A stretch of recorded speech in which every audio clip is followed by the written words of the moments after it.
Hi, welcome to Ikon Coaching. My name's Kirk, and I'm one of the coaches here. The key is to get started. Today, I want to tell you a story. It's not true, but it could be. A long time ago in Northern Europe, let's say the 12 or 1300s, everybody knew two things for sure. The first thing they knew is that there was a known world and an unknown world. They could get around the Northern European countries. They had maps that could allow them to get from here to there. They also would send adventurers out to go explore beyond what they knew, and they'd end up in the unknown world. The cartographers of the time, the map makers, would make these beautiful works of art. They were truly stunning, and they would draw the known world, and they could get it roughly correct.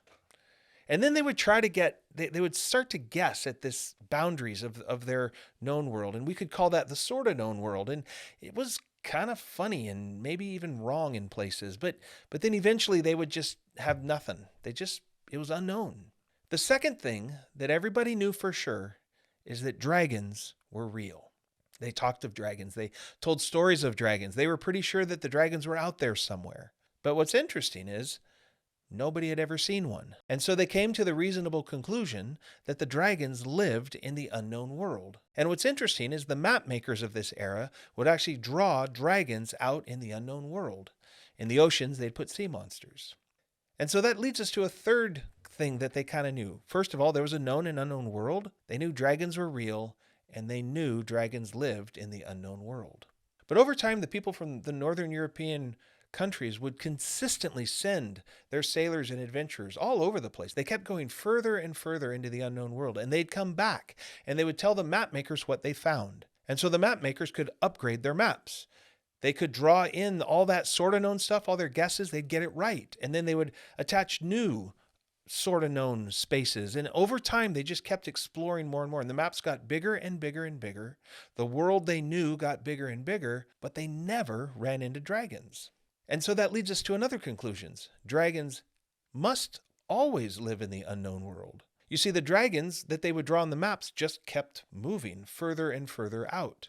Eventually, we discovered the whole world, and we never ran into a dragon. And so now, we believe in aliens. So where did the dragons go? We still tell stories about them. They still show up in our movies. The psychologists of the last century, some of them started to suggest that the dragons used to be this external thing that lived in the external unknowns, the dragons and the monsters. But somehow when we lost those, we don't believe in those anymore. We believe we moved them internal. We internalized our dragons.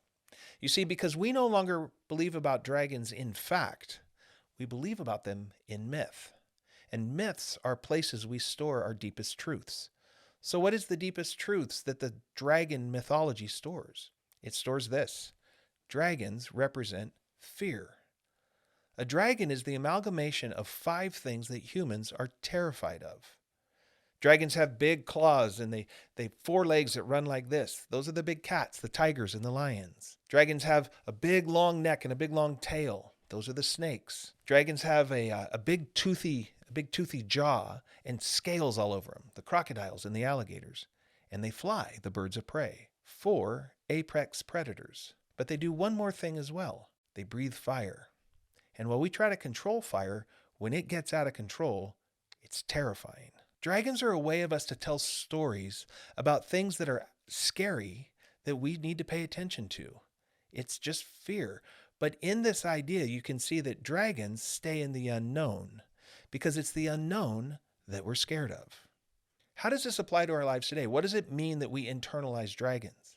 Well, inside your mind, you have a map.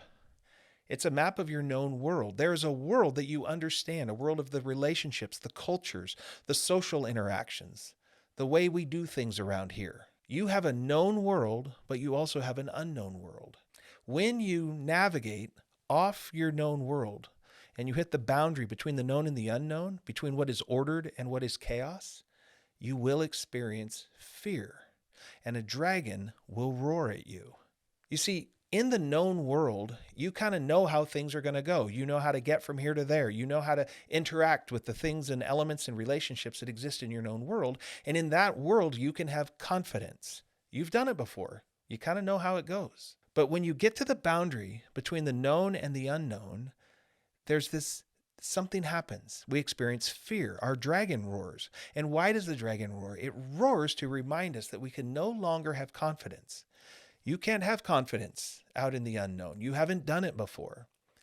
It's a reminder to switch to courage. The unknown is a place of courageous people. It's the adventure of life. It's the land of the prophets, the poets, and the entrepreneurs. But here's the thing. When you cross from the known to the unknown, you will feel fear, and that is designed to help you switch from confidence to courage. But what really happens is you go to that sort of known world, that place where you have some guesses, where you've heard some stories about it. And when you enter that chaos, you do the work to bring order to it. And when you do that, it becomes part of your known world. And whatever dragons were living there, they move.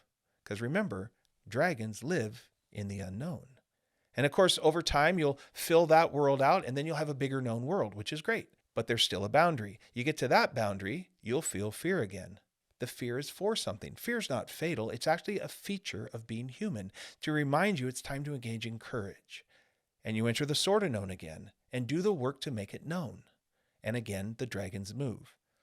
As you grow and mature and live life, and you do that cycle multiple times, you can eventually have confidence in your ability to make the unknown known, to order chaos. But you can never have confidence in the unknown itself. It becomes a meta-narrative of your life that you're the kind of person that can wander out into the unknown and do the work to make it known. You can make the switch from confidence to courage. But remember, your dragon just moves. You don't kill dragons. You don't conquer dragons. You're not going to become fearless. You learn to dance with it.